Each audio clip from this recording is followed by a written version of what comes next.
Today's video is brought to you by Squarespace. More on them a little bit later. Netflix has recently dropped the next batch of Sonic Prime episodes, or as they promote this in a lot of their other cartoons, this is Sonic Prime Season 2. But make no mistake, this was in production at the same time as Season 1 and whatever is left on that last batch of 24 episodes. Maybe they can change some stuff up here and there in the 6 months in between these releases. I don't know, I'm not gonna pretend to know, but I'm telling you all of this because you're largely getting the same stuff here. So if you were in for what Sonic Prime was dishing out in those first 8 episodes, you're likely going to be enjoying this next section. But if you weren't all that engaged, well, I don't think there's much here that is going to change your mind. And honestly, my overall thoughts on the show haven't changed all that much since my review of Part 1, but I might end up sounding a little more negative than I did that first time around, because this is stretching out a bit and it is growing a little tiresome. So I'm going to do my best to not be too redundant, talk about some specific things from these episodes, and of course beware of spoilers. Overall, the show remains fine. It's inoffensive, it will play well to their target audience, and it's from folks that have a long history of producing perfectly solid children's media. Yes, storytelling can hit some surprising highs in the Sonic franchise, and just because something's made for kids doesn't mean we shouldn't expect better for kids. But I do think it's important to remember that this is made for kids. So yeah, if you know what you're in for, or if you're a parent worried about losing your mind while sitting down with your kid to watch this thing, despite whatever complaints or critiques I give going forward, I don't think you guys have anything to worry about. You can do much worse than Sonic Prime. If you sat through any other Netflix CG cartoon for kids, you're gonna get that level of storytelling here. But you'd know that already if you heard me talk about the first batch of episodes, which laid out the basic premise, that being Baby's first multiverse story, and established the central conflict and the characters themselves. From this point going forward in the video, I'm gonna go full Sonic dork, so if you don't know what I'm talking about, that's on you. I got a whole channel here for you to explore, so go nuts. The standout for many for these episodes is going to be Shadow the Hedgehog. He didn't get that much screen time at first, and overall he still doesn't get a whole lot here, but when he does take the spotlight, the show does make it count. And they did make the smart choice of starting this season off with a Shadow-centric story. Also understand why they chose this one to show for free on YouTube. This is easily the strongest episode of the bunch. And with that said, obviously there's going to be a bit of good news, bad news for Shadow fans. So let's start with the good. A lot of you kids are desperate just to see this hedgehog act a little bit more like you'd expect him to from the early 2000s, and Prime has certainly veered away from that one-note moodiness we've seen for the past decade. He's a grounding force for a very cartoony set of characters, which was a very welcome change up from the pirates and jungle nonsense, and he plays off very well against this characterization of Sonic. They also allude to some interesting things with this dark void engulfing a Chaos Emerald, which obviously is not going to be gone forever, so they're going to have to do something about that eventually. And yes, Sonic Adventure 2 fans, I can't see the parallels between Shadow falling to Earth and Shadow nearly falling into the void. And speaking of Earth, they make Amy say that like 20 times in this episode. I've joked about it on Twitter, but I'm gonna say it again here because this is where I make money. But I do sometimes wonder if Sega just got sick of me and other fans whining about Mobius all the time. I still prefer that name for all the reasons I've outlined before. Go check out that video. But at least they came to some sort of a decision. Earth works just fine too. I'm glad they're finally showing a bit of courage and just naming the stupid place. So far in this one episode, that's 2 signs of the changing times for this franchise. Sonic's world is now finally back to being called Earth in the mainline canon, and Shadow is back to being a more nuanced character. I think this might be one of my favorite depictions of Shadow. Still has that edge, still a bit hardcore, but at this point in their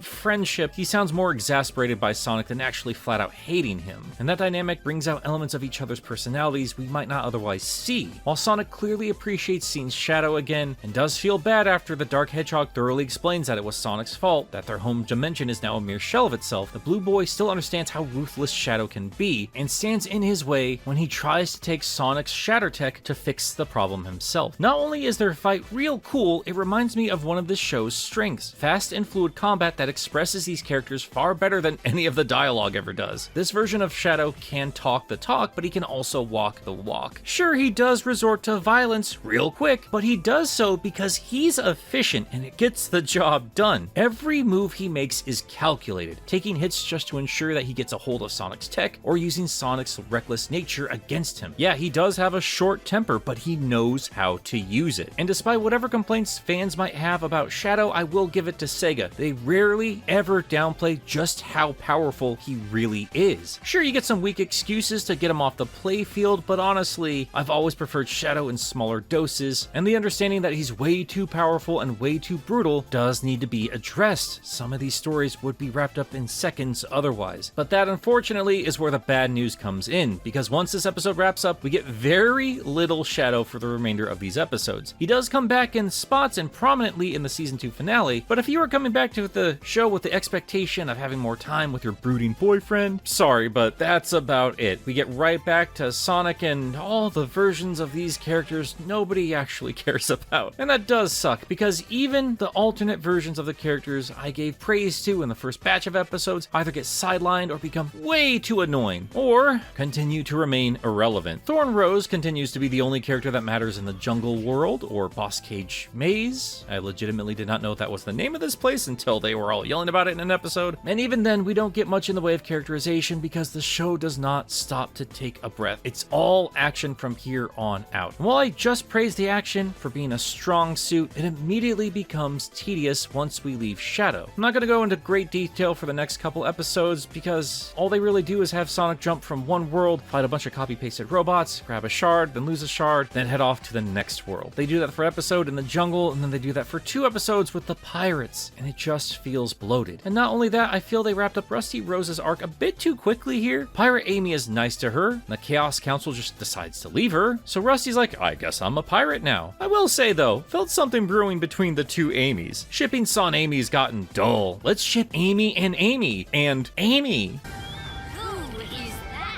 On a ship, no less. I'm sorry for everybody who heard that joke on Sunset City, but I was too proud not to use it here. Please laugh. Anyway, Sonic is chasing the Chaos Council as they now have the ability to jump from dimension to dimension to track down the other shards. And to the show's credit, they finally give these villains some proper screen time. But since they suck and nobody likes them, this just ends up being another detriment. We don't need 5 of the same characters with slightly different flavors of annoying. Anyway, Sonic helps the pirate crew out, but then Captain Dread tricks his crew into thinking Sonic's abandoned them after he just goes across the way to grab the shard. I guess it kind of makes sense since they don't really know Sonic that well, and he did peace out before, but he did come back and then came back again after clearly dismantling the enemy ship, which was right there. They just had to look over. They could see him fighting the 2 Eggmen. So this turn just feels a little flimsy, and then later on, Captain Dread also helps Sonic out against the Chaos Sonic robot, which I've already talked about in another video, and it's just exhausting. These characters flip on a dime because the show does not have the time to explain these relationships, so their allegiances move as quickly as Sonic himself, and just like the last batch of episodes, the jungle and pirate worlds feel like afterthoughts. And let's be real, Jungle Amy is nowhere near as popular or as interesting as Rusty Rose, and Dread Knuckles was fun for a minute, but his motivation is paper thin. He really only needed to exist for a single episode, so having him brought back over and over again just to hear me beauty over and over again was plenty enough for me to drop any kind of love I had for this character. Things do get a little bit more interesting in New Yoke City, which is not new. That was the case for the last set of episodes. This is where the villains have 3 of the prism shards, so things get a little bit more tense. This is where Chaos Sonic shows up for an episode. He is annoying, but I like it enough for what it is, and at least it's a different robot to fight. We get 2 Knuckles fighting each other, which is kind of cool, and this is where we spend a little bit more time with Nine, who has been around this entire time, don't get me wrong, but he just has free range to use the Chaos Council's computer because he's smart, so wouldn't they assume that he'd be smart enough to work against them?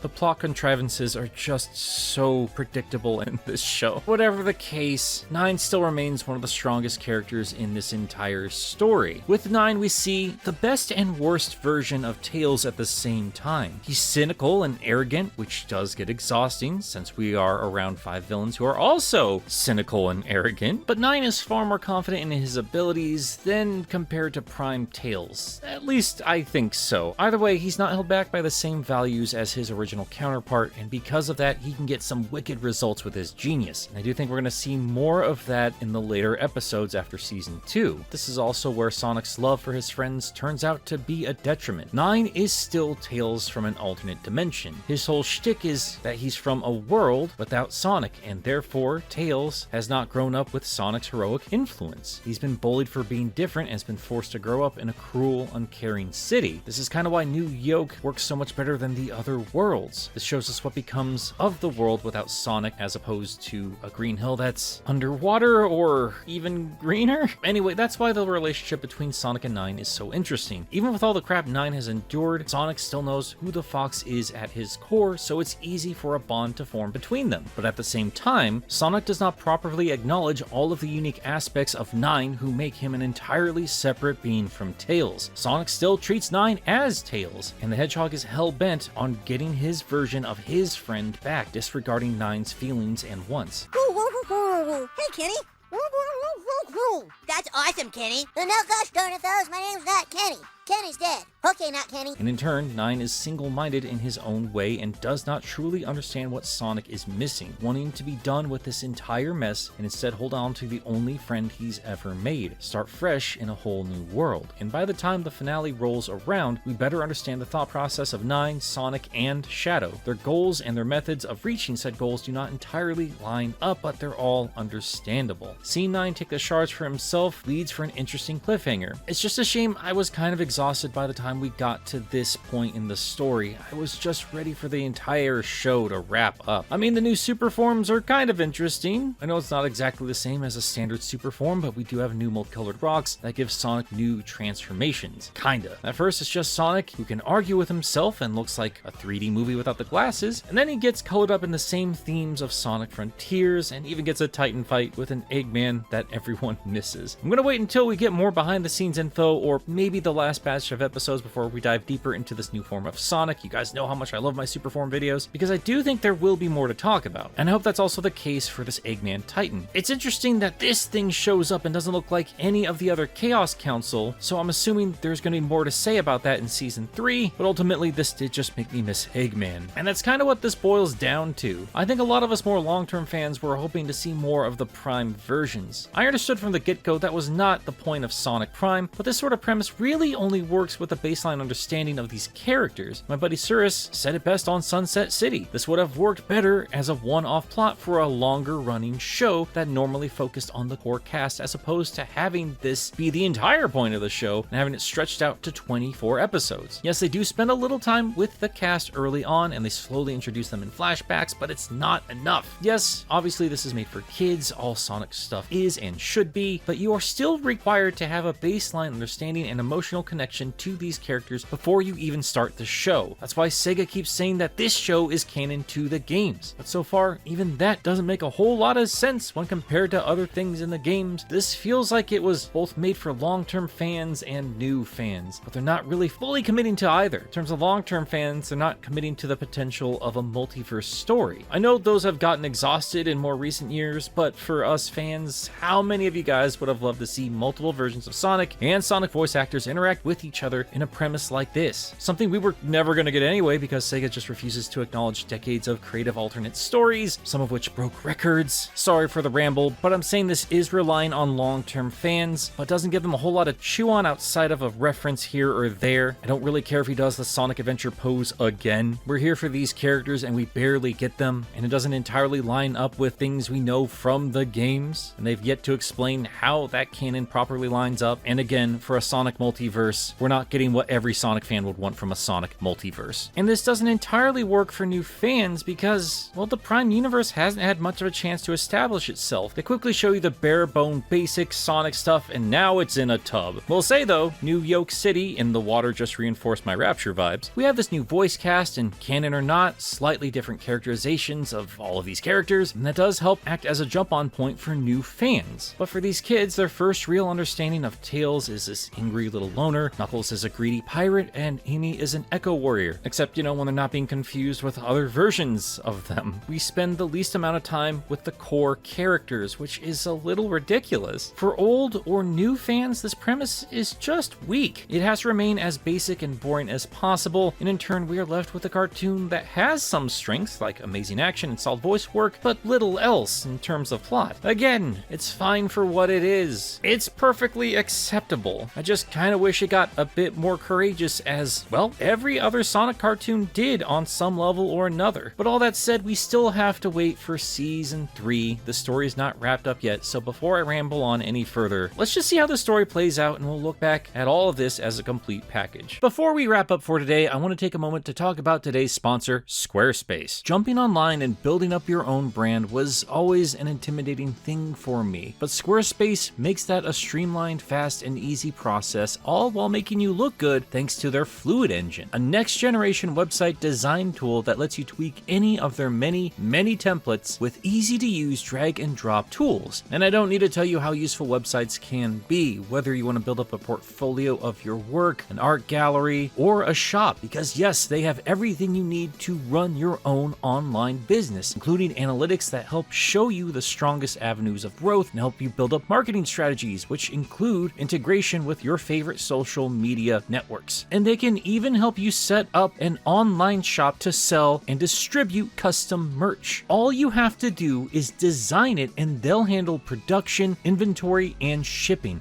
Really doesn't get any easier than that. And to make it just a bit easier, if you use my link, squarespace.com/gameapologist, you'll get 14 days for free, which is plenty of time to see if this is right for you. And when you want to make a purchase, that same link will get you 10% off your first order. Thank you again to Squarespace for sponsoring the video. But that's going to do it for today, guys. Thank you so much for hanging out with me. I'll be back very soon with much more comprehensive videos. I just wanted to put something together real quick to summarize my thoughts on this thing. Before we head out, gotta of course thank the patrons who support the channel, especially these folks right here: Kyle Winter, Cirrus the Skeptic, Joseph Duncan Sonic 2 Blue, John, Josh Strider, Chaos Casey, Hatsworth, Tiny Jericho, Ginger Bob, Jack of All Spades, Tristan Trapp, Meekers, Dun Dun, Quote, Resident Fanboy, Miles the Prower, Jeremy Singer, Mr. Boo J, Sam Webster, Fishflop, Lucas Lipker, The Bad Pal, Jonathan Dobbs, Haley, Dr. SP here. If I owned a water park, I'd name it Hydrosity just to make sure people pronounced it right. Cecil the Glade, The Dark Neon, Stefan Plakanica, 3 Monic, Graham J. Hall, Lenny X, Wayne is Boss, Led Eric. Did I say that weird? I think Pup is rubbing off on me. Oh, that's not appropriate to say. The Dairy,